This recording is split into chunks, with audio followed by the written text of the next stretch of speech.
ako sakit ng pakiramdam ng kapatid ko. Ano oras na ba? Ano oras na ba? Huh? 5 pa lang? Hanggang 10 minutes muna siya kakagising lang. So, there guys. 10 minutes!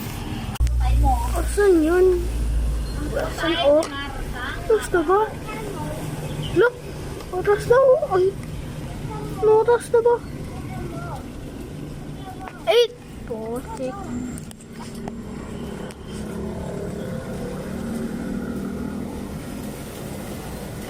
Ba't ang bilis ng orasan?